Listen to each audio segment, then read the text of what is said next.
ሰላም ጤና ይስጥልኝ ውድ ቤተሰቦቼ እንዴት ናችሁ? ደህና ናችሁ? እኔ ደህና ነኝ። እናንተም በያላችሁበት ሰላማችሁን ያብዛልን። ሁል ጊዜው ሀገራችንን ኢትዮጵያን ሰላም ያደርግልን። ሀገር ሰላም ስትሆን እኛም ሰላም እንሆናለን እና በስደት ያለን እህት ወንድሞቼ ሁላችንም በሰላም በጤና ለሀገራችን ያብቃን። ያው ዞሮ ዞሮ መግቢያ ሀገር ነውና የትም ተወለድ የትም ተቀመጥ ያው ዞሮ የምትገባው ሀገር ላይ ነው። ስለዚህ ሀገራችንን ሰላም ያደርግልን እና ዛሬ ደግሞ በጣም ያሳዘነኝ የመሐሙድ ሀሚድ ነው አልሙሂም ሚስቱ ሞታበት በጣም ከባድ ሀዘን ላይ ነው ያለው።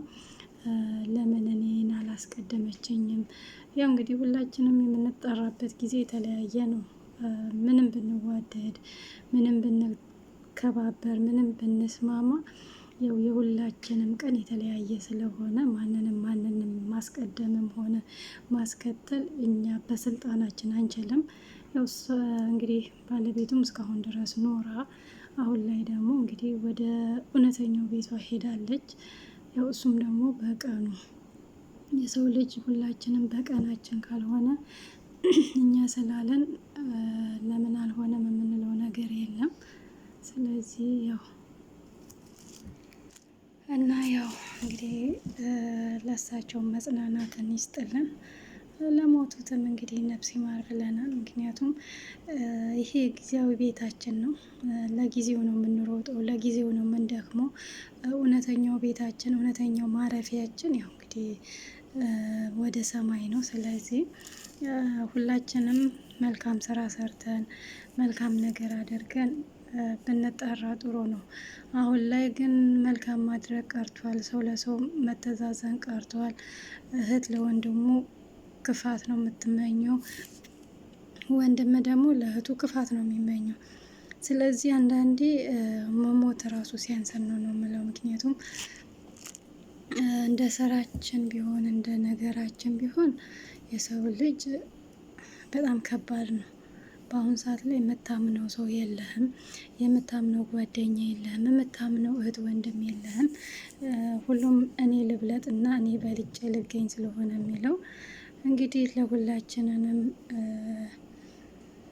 የተሻለውን ነገር ያምጣልን። ምክንያቱም የተሻለው ነገር ከሌለ ማንም ለማንም መተኛ ስለማይችል ማለት ነው። ስለዚህ እንግዲህ እኔ እንደውም ባለቤታቸው እስካሁን በህይወት ያለች እራሱ አይመስለኝም ነበረ። ምክንያቱም ምንም ቦታ ላይ ባለቤቴ ናት ብሎ ሲያስተዋውቅ አይቼው ስለማላውቅ በእውነት ለመናገር በህይወት ያለች አልመሰለኝም ነበር። ግን ያው በህይወት አለች። እንግዲህ አንዳንድ ሰው ካሜራ የሚፈራ ብዙ ሰዎች አሉ። ካሜራ ላይ ቁጭ ብሎ ማውራትም ሆነ መናገር የማይችሉ ብዙ ሰዎች ስላሉ እንግዲህ ከሷ ከብዙዎቹ አንዱ ትሆናለች። ስለዚህ እንግዲህ እሷ ወደ እውነተኛው ቤቷ ሄዳለች። እንግዲህ እዛ ባለችበት መልካሙን ይግጠማት። ያው ስራችን ነው እና ነፃ የሚያወጣን። መልካም ስራ ካለን በስራችን እንወጣለን። መልካም ስራ ከሌለን ደግሞ ያው እንግዲህ ይሄ ለእናንተ መነገር ማያውቅ ሰው የለምና ለማንኛውም በቀጣይ ቪዲዮ እስከምንገናኝ ድረስ በያላችሁበት ሰላማችሁ ብዝት ይበልልኝ። እንግዲህ ሼር፣ ላይክ፣ ሰብስክራይብ ያው የሁልጊዜ ትብብራችሁ አይለየን። ቅንነት ለራስ ነውና ቅን ብትሆኑ ምንም የሚጎዳችሁ ነገር የለም።